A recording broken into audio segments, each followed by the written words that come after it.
So nice to see you again, and today we're going to do our little review, and I'm going to be sending the passwords today. Hoy les voy a estar enviando las claves para that quiz. Okay, so again, questions, maybe, not, yes.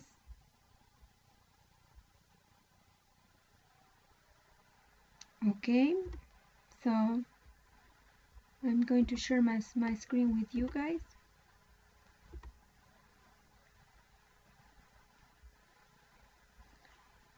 Hello, Eric, nice to see you.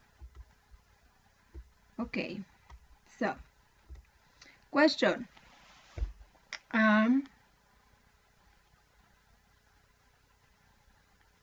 What is the direction of the Humboldt current, and what happens when this current goes around?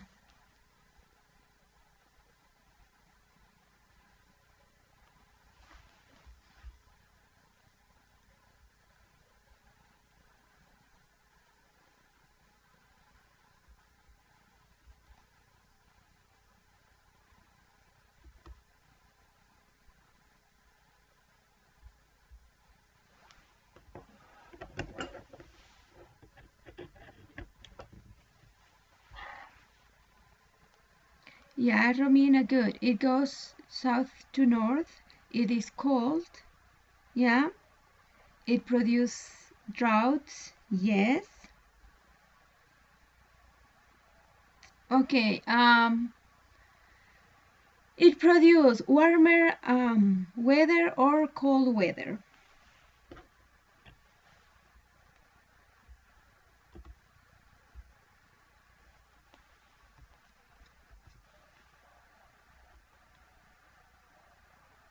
Okay, it produces or it reduces humidity in the environment.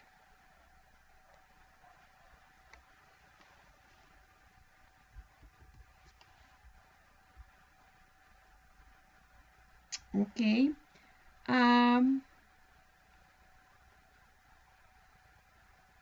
It will provide more plankton or less plankton for the animals that live in the water.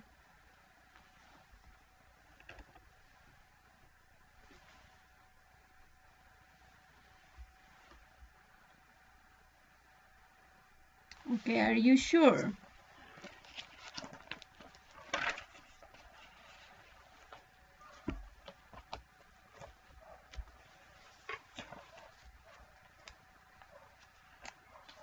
Okay, let me check this.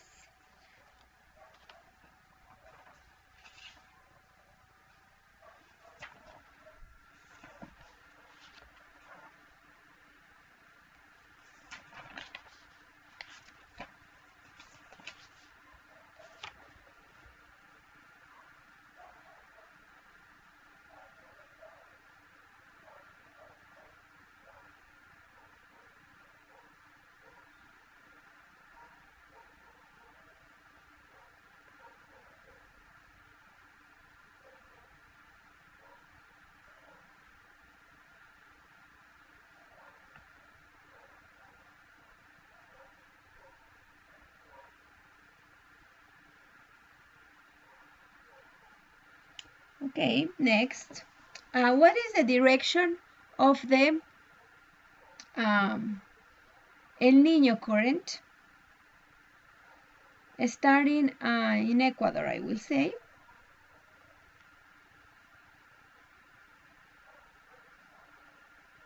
It has the same direction as the Humboldt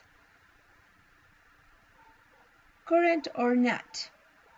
Okay, so what is the direction? Yes, it is opposite, north to south, de norte a sur. Okay, yeah, good. Now, what are some consequences of this current, like in the climate, weather, temperature? It's cold, it's hot. What it's more rainy, less rainy. Okay, floods, hot, more humidity, hot. Okay, if we have more humidity in the environment, we are going to have more or less rain. Increased temperature, yes, more rain. Perfect. Yep, that's exactly what happens with that current. So this current is opposite to the come on. It is opposite to the Humboldt current, and yes, it will increase the temperature, increase the humidity, and it will produce more rain. Yeah. So let me share my screen with you.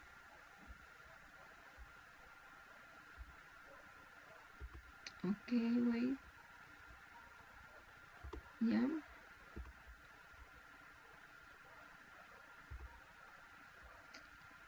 Okay.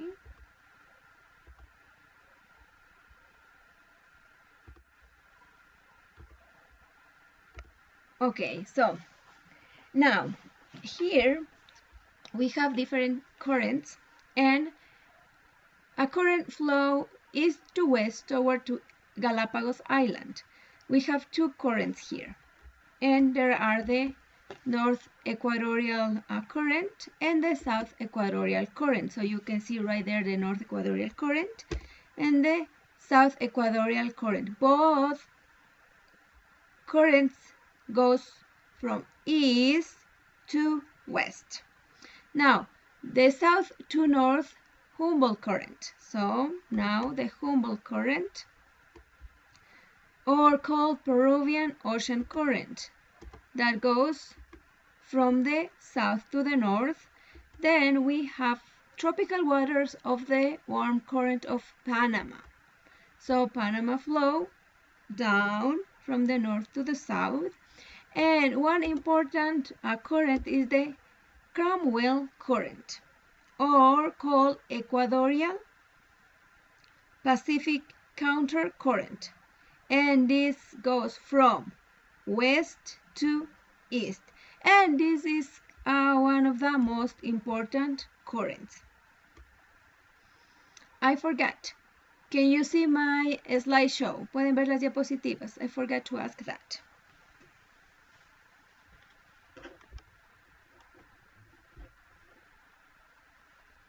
Yeah, okay.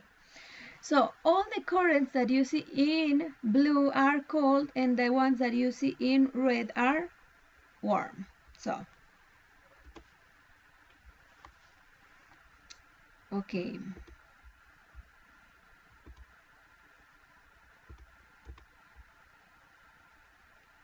Okay, next. So this Cromwell current, or Cromwell Equatorial Current, it's important because it travels around the ocean floor and rises to the surface when it meets the Galapagos Island, bringing cold, nutrient-rich water and creating local outcrops, mass rich in nutrients, nitrates, phosphates, silicates, and this starts the flood chain that sustains sharks, sea lions, and even whales. So Cromwell Current, it's very important because it's going to give to the Galapagos Island rich nutrients for water, nutrients for the crops, nutrients for the animals that live there. So it is pretty important. Okay, next. The influence of the cold current on the biodiversity of Galapagos. So the Antarctic waters contains nitrates and phosphates, phytoplankton that feeds on nitrates and phosphates, and that makes them to reproduce fast.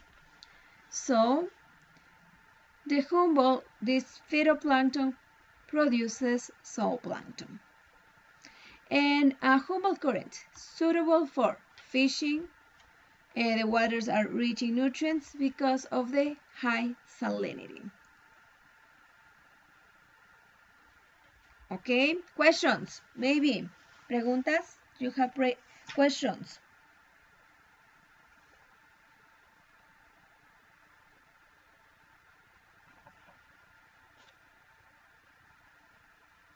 Okay, we're going to say happy birthday, Josue Flores. God bless you, and I hope you have a great day. So now, then the Humboldt Current reached the Galapagos Islands, and with first influencing, it's going to influence in the climate and the biodiversity thanks to the plankton. With the cold water, produce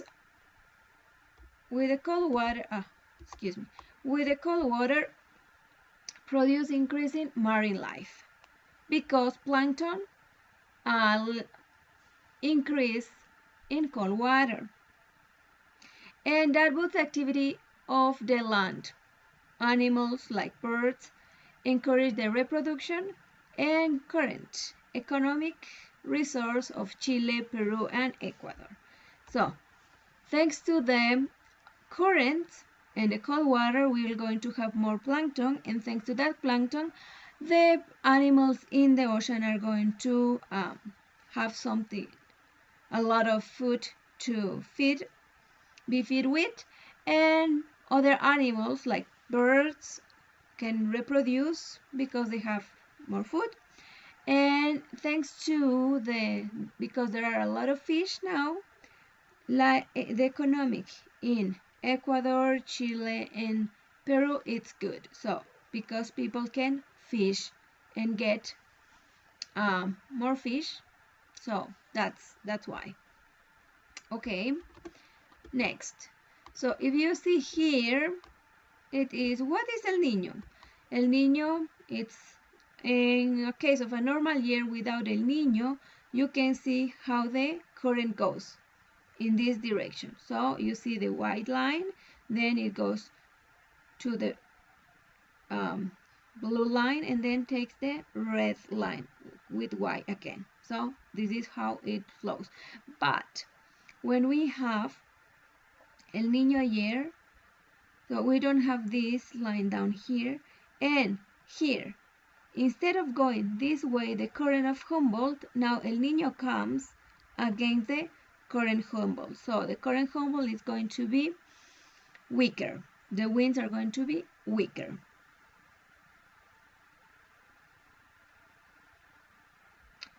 Okay, so El Nino phenomenon, or ENSO, meaning El Nino Southern Ocean. This produced by heating the surface of the ocean in the equatorial Pacific Ocean, and these trade winds from the east are weak and cannot balance the temperature of the ocean. The ocean surface begins to warm. So the current of El Nino is going to warm up the temperature, and as you say, it will produce more humidity and more rain in the coasts of Ecuador. So what happens if above the sea, right here, we have a warmer climate? Means that this part is going to absorb heat. So if it absorbs heat, the heat and the humidity of the ocean water and rises from clouds, and that causes massive storms along the coast South American coast. Entonces, el aire que está en la parte superior del océano, el agua que está en la parte más, en la capa más superficial, lo que hace es absorber este calor. Eso hace que el agua se evapore, y al evaporarse incrementa la humedad. Esta agua va a elevarse, va a formar nubes y luego va a provocar que haya mucha lluvia, tormentas a lo largo de la costa de Sudamérica. Este cambio, this type of climate change, can have devastating events as floods, overflowing rivers, and it affects farming and destroys roads, bridges, homes, and other structures They can destroy. The water can destroy. So La Niña. La Niña, it is a cold or it's a hot phenomenon. It is a current. This current is called cold or hot or warm. Okay, it's cold. So it will produce more or less humidity.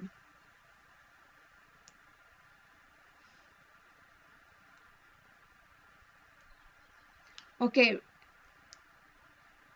remember, humidity will be the water that is, or the vapor of water that is in the environment. So if this current is cold, are we going to have a lot of vapor of water? Yes, we're going to have less humidity, less vapor of water. Recuerden que el vapor de agua que se forma para formar las nubes y formar la humedad va a ser menos porque es una corriente fría y la corriente fría va a reducir la humedad, va a reducir la cantidad de agua que se evapora y que está en el ambiente, entonces por lo tanto también se reduce la cantidad de lluvia. Listo. Entonces, so in the phenomenon of the niña or la niña, it's opposite to el niño. So it will result on loss of heat, so less heat from the sea in the tropical Pacific Oceans. So the water temperature are colder than normal. And yes, la corriente de la niña es fría. La corriente del niño es una corriente caliente. Okay. Trade winds are stronger and displace surface water to the west. Los vientos, ¿cuáles son los trade winds? Come on. What are the trade winds? What is the direction of the trade winds?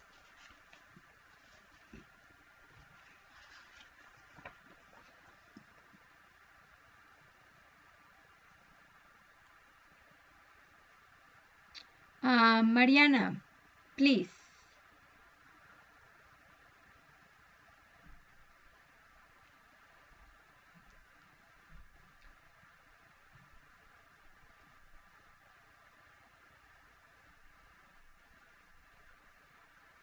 Okay, it is. I was asking you what is the direction of the trade winds, Mariana.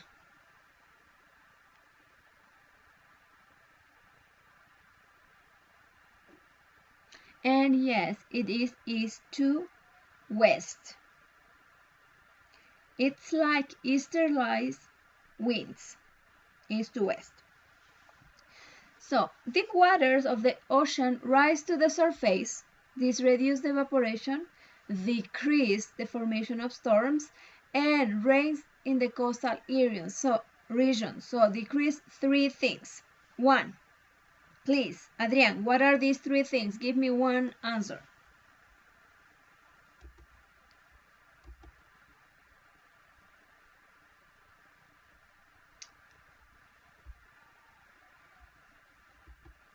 Okay, Andrea Abril, what is, give me one answer. There are 3 things that are going to happen because of the this type of phenomenon, because of La Niña phenomenon. So, what are, from these 3 things that happens, give me one example or one thing that happens. One, just one. Andrea Abril, I saw you, Andrea Abril. Are you here or not? Okay, Ariana Gutierrez. Okay, Gabriela, reduce air temperature. Yes, Gabriela. Okay, if you're not answering, that means that you're not in class. So let's try with another. Abby Alvarez, please. One example. One thing that happens because of La Niña phenomenon. Okay, and Daniela Kilambaki. Okay, I guess nobody is there.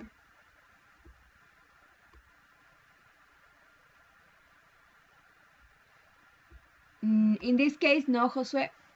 It reduces rain in coastal areas.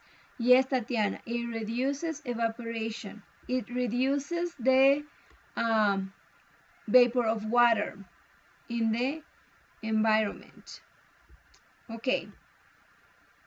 And it will reduce all the storms and rains in the coast region, but in the mountains it's going to be different. In the mountains there is going to be heavy rain, so it will be the opposite. Okay, next. So let me see. Yes, so here we have the air and its gravitational force, the Newton law. So we're going to see what happens here. So force of gravity, do you remember that I did this and you could you could see the difference between water and oil. So which one was more dense, water or oil? I did that example in class. Which one is more dense? More dense. Más denso, verán, les estoy preguntando más denso.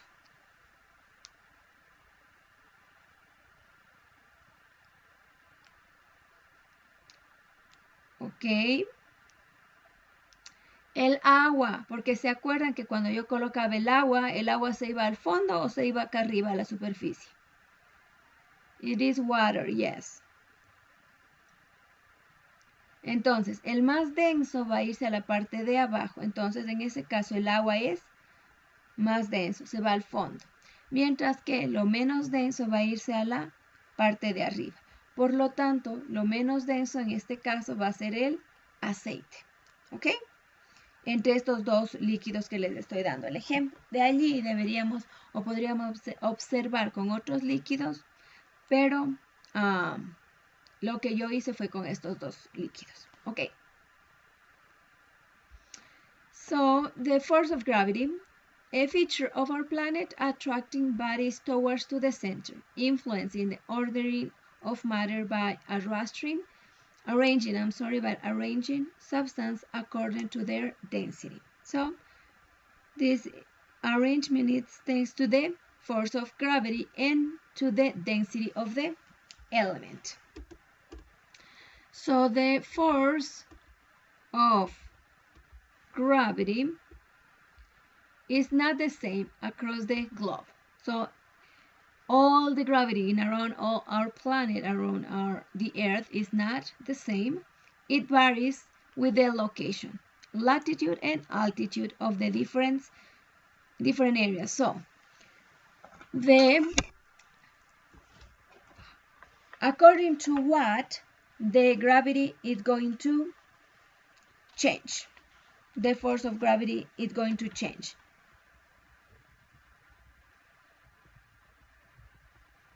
Okay, Anita Quito, are you here? Please, if you are there, say yes. So according to what the force of gravity is going to change.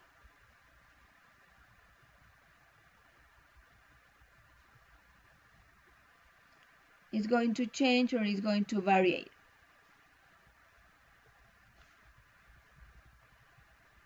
Okay, Mariana, yes. Location, latitude, and altitude. Perfect. So we have three things: location, latitude, and altitude of the different areas. So yes. So latitude will be the distance between any point and the equator. So on the meridian and passing through that point. And This is measured in degrees from 0 to 90. Points are located at the same parallel as points located on the same parallel have the same latitude. So equator has a latitude 0 or 0. Then the north and the south poles have a latitude 90 degrees north, 90 degrees east respectively. So north pole 90 degrees, south pole 90 degrees. Equator 0 degrees. So altitude is the vertical distance between an object and the surface or ocean or sea level. So Mount Everest has a high altitude, while a coast region has a low altitude. Gravity variation. So the force of gravity varies in different places of the earth due to several factors. So latitude rotation is the rotational movement. Earth rotates on its axis. The axis is the centrifugal force that flattens the poles and widens the equator. So the actual axis is this pink line around which one the globe is going to rotate, and this is not a line that is there, but is an imaginary line. So what is the meaning of flattens the poles? ¿Qué significa flattens the poles? Okay, let me see. Okay, ya. ¿Qué otro sinónimo le podemos dar a aplastado o que aplasta? Jasmine, León. Yes, Tatiana. Atachado en los polos. Okay. And widens the equator. Isaías, widens the equator. ¿Qué significa widens the equator?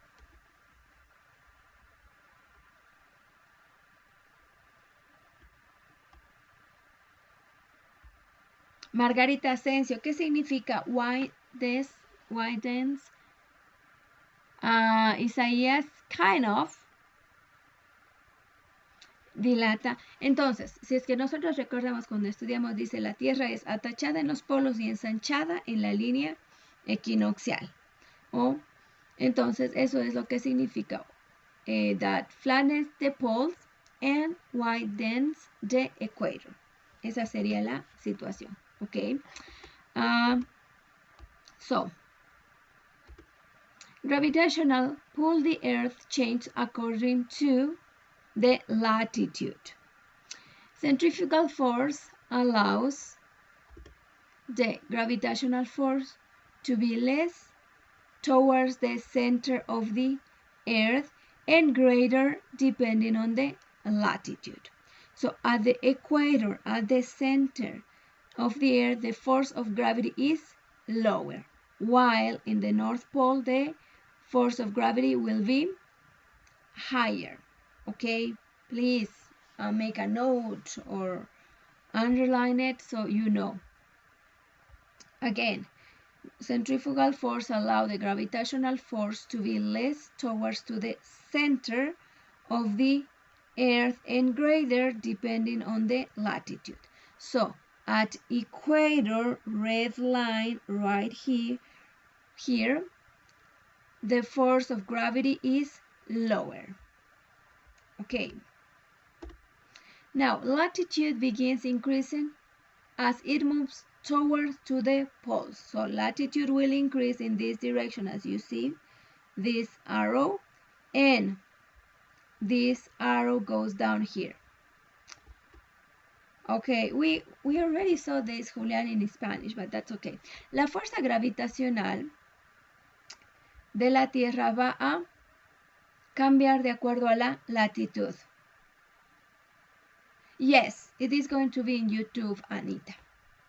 Okay, so la fuerza centrífuga permite que la fuerza de gravedad sea menor mientras más cerca del centro de la Tierra está y va a depender de la latitud. Y va a ser mayor mientras más alejado del centro de la Tierra esté. Por lo tanto, en el ecuador o la línea ecuatorial, es decir, en el centro de la Tierra, la fuerza de gravedad es menor. Mientras que la latitud va a ir incrementando a medida que ésta se va acercando hacia los polos. Por lo tanto, en el polo norte y en el polo sur, la atracción aumenta. If someone is standing at one of the poles, they are closer to the center of the earth. The gravitational pull will be greater than which a person feels on the equator. Ecuador, force of gravity is lower. Entonces, si a esta personita que está aquí, yo le pongo parada justo en el polo norte, ¿tiene mayor fuerza de atracción o menor fuerza de atracción? A Margarita Asensio, por favor.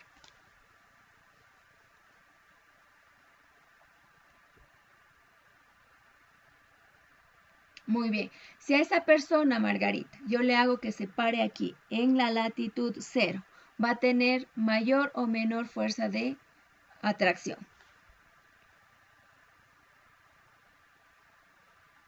Menor. Listo. Ok. Entonces, la latitud va a incrementarse a medida que subo o me alejo del ecuador de la Tierra, de la línea ecuatorial. La altitud, en cambio, la fuerza de gravedad va a decrecer with the height. La fuerza de gravedad va a decrecer con la altura. A una mayor altura hay una mayor distancia desde el centro de la Tierra y la fuerza, y la fuerza de gravedad es menor. Entonces, si estoy en la altitud, es decir, desde la Tierra, estoy en una montaña, habrá más fuerza de gravedad o menos fuerza de gravedad de acuerdo a eso. Si estoy sobre una montaña, ya menos. Entonces, si estoy más cerca del suelo, ¿hay más fuerza de gravedad o menos fuerza de gravedad? Más. Muy bien. La ley de Newton. La ley de Newton o ley de la gravedad universal. Miren aquí, es una G mayúscula, no es la G minúscula. La G minúscula, ¿qué significaba? ¿Se acuerdan?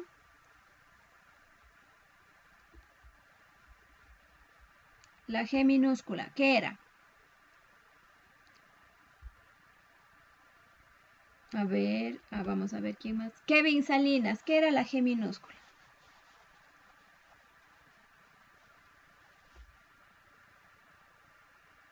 La G mayúscula, Adrián, yes, it's gravitational constant. Pero la G minúscula, Kevin Salinas. Ahora, Mateo Guamán.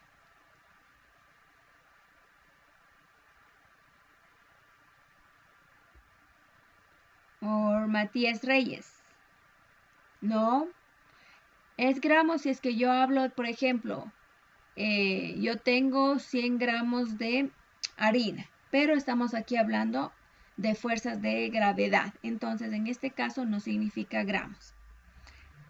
Sí, pero la G minúscula, ¿se acuerdan que veíamos y estudiábamos cuando veíamos la aceleración? Esa es la G mayúscula, la que está aquí, gravitación constante, universal. Pero quiero que me digan la G minúscula.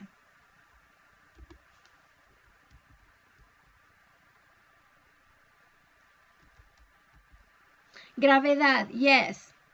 La gravedad. ¿Y a cuánto equivalía la gravedad?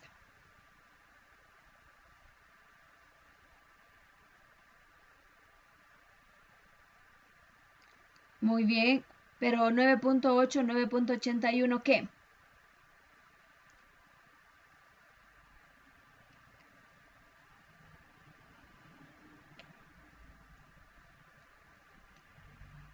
Muy bien, metros sobre segundo al cuadrado. Listo, perfecto, chicos, muy bien. Entonces, Isaac Newton and the Law of Universal Gravitation. Entonces, G es la gravitational constant, una constante gravitacional. Esto no va a ser igual que gravedad, por esa razón tiene o está con otra letra, no está con la G minúscula, sino con la G mayúscula. Entonces, mm, moon's mass, la masa de la luna. me, earth mass. Oh, ok. Yes. Si se termina, ingresamos otra vez. Yes, please. Because I need to give you some instructions. R square EM. R square EM. R significa radio. Entonces, R square EM, la distancia que hay entre la Tierra y la Luna. Y de Earth, M de Moon. Si ven la fuerza de constante, la constant, the universal constant of gravity, or G, determines the attraction of two object masses is symbolized by G, con la letra G mayúscula. Y esta letra G mayúscula es igual a 6.67 por 10 a la menos 11 newtons metro cúbico, kilogramo a la menos 1, segundo a la menos 2. Es decir, que está sobre esto. La fórmula de la fuerza de gravitación es gravitational constant multiplied by the mass of the earth, mass of the moon, divided by the distance between the earth and the moon. Ok, ¿está claro cuál es la fuerza, la fórmula de la fuerza de la... ¿Está claro cuál es esta fórmula de la Newton's Universal Law of Gravitation? Ok. Ian, what will be your question? Ian, ¿cuál sería su pregunta?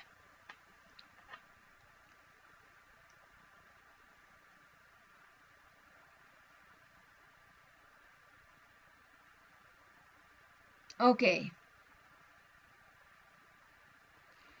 Muy bien, listo.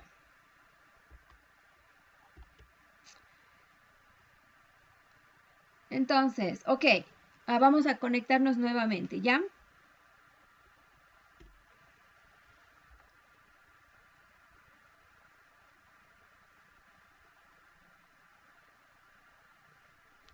Ok, Adriana, no hay problema. Va a estar en YouTube la clase también.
Okay, so gravity, it's the force of attraction exerted by two objects based on knowing a given mass for each. Entonces, la gravedad es la fuerza de atracción ejercida por dos objetos, de los que nosotros conocemos la masa de cada uno.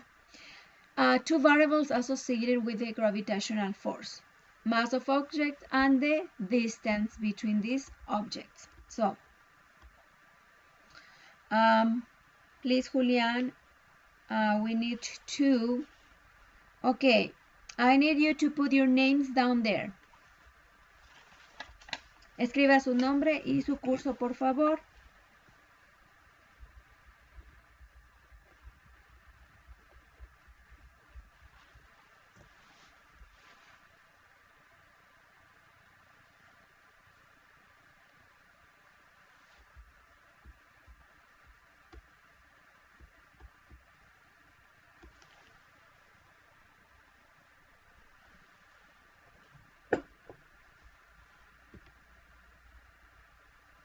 Okay, great. As I was saying then,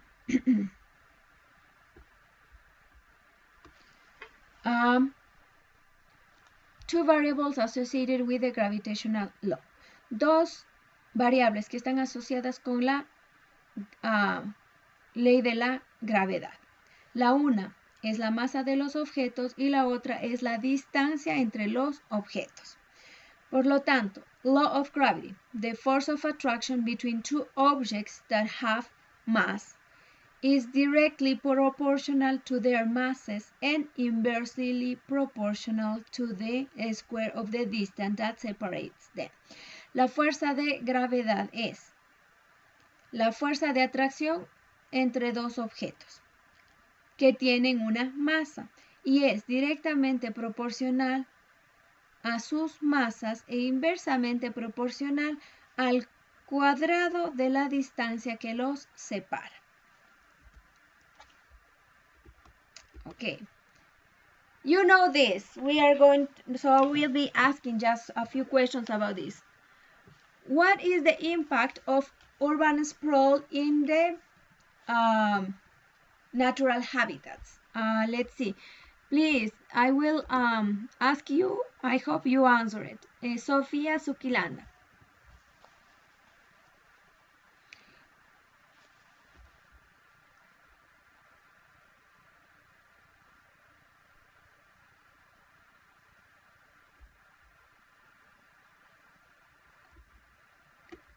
Sofía, ¿cuál es el impacto de las construcciones?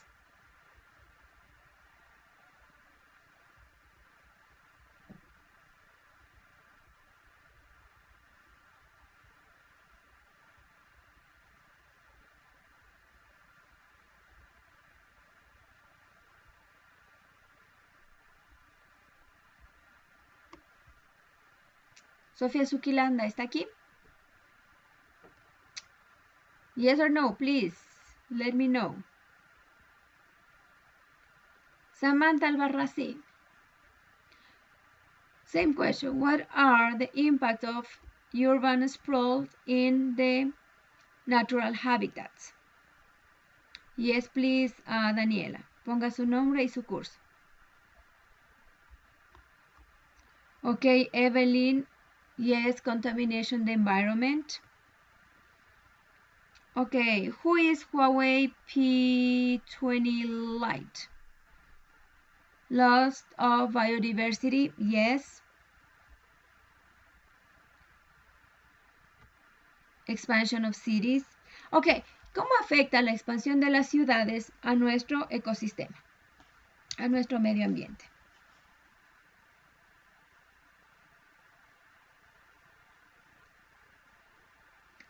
Destroys the natural ecosystem.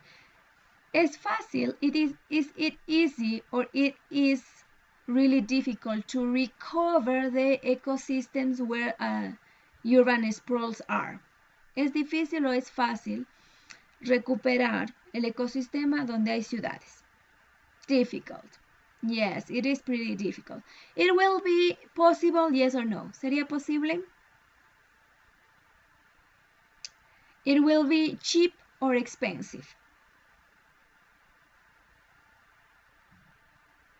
Yeah, maybe air, yes, it will be very expensive. Okay. Who are the ones that produce urban sprawls? Humans. Yeah. Urban sprawls can change climate, can change weather, can change can urban sprawl change weather? Can urban sprawl change the biodiversity of different species?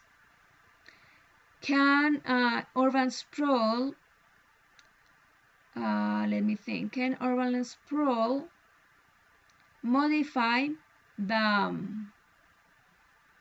biodiversity of a place?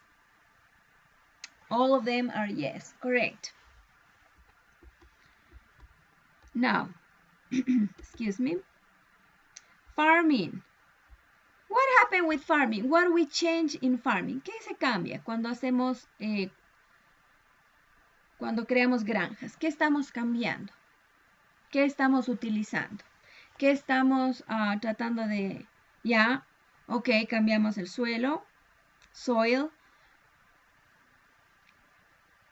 ¿Cambiamos solo el suelo o cambiamos el uso del suelo?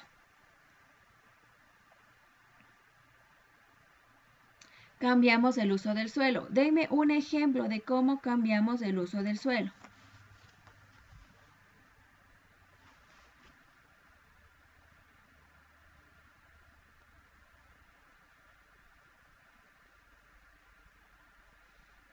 Por ejemplo, ya yo les voy a dar un ejemplo. Ya, Alejandra. Muy bien, cambiamos de bosque a pastos para los animales o livestock. Otro ejemplo. Ok, en lugar de cultivar, construir. Muy bien. Deforestar. Perfecto, entonces cambiamos para que, además, como dicen, podemos utilizar fertilizantes, abono, y eso, sí, Dani Palacios, sembrando plantas que no son nativas. Entonces, podemos utilizar abonos, fertilizantes para utilizar suelos que tal vez no eran cultivables, pero como necesito mayor cantidad de alimento por la demanda de las personas, yo utilizo estos fertilizantes y genero mayor cantidad de suelo de cultivo. Perfecto. Entonces, si hay especies no nativas que introducimos en un medio ambiente, en un suelo a cultivar, ¿qué puede pasar con las especies nativas de ese lugar?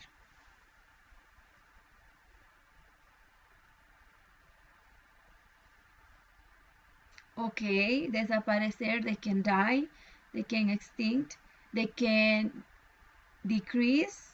Yes. Why?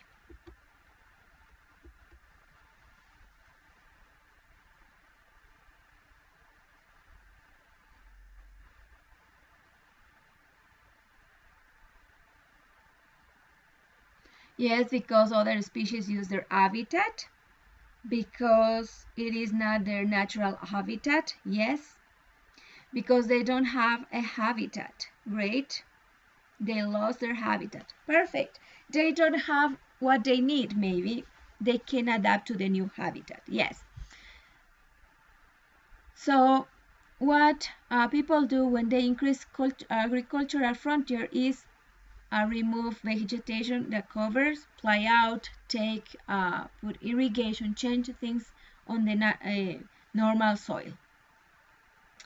And people need to use technical basis of managing, because if they don't do that, they can produce soil desertification because of the wind and the water erosion. Maybe because of using these machines, these heavy machines, they compact the soil and they can't produce what they need to produce, and there will be a reduction of organic matter due to the lack of microorganisms that fulfills this role. Okay, so we are going to finish here for today, and I'm going to send you a couple questions so you can answer those questions, and please do not forget to send me that. Por favor, ahora les voy a mandar unas pocas preguntas para que ustedes puedan resolverlas. Y estuve revisando sus deberes. La mayoría está muy bien, pero hay algunos que se han equivocado en algunas cosas. Les hice las correcciones para que puedan ustedes corregir eso también y tener claro el concepto o clara la pregunta, la respuesta, cómo era. Pero hay personas que no me enviaron por tal motivo.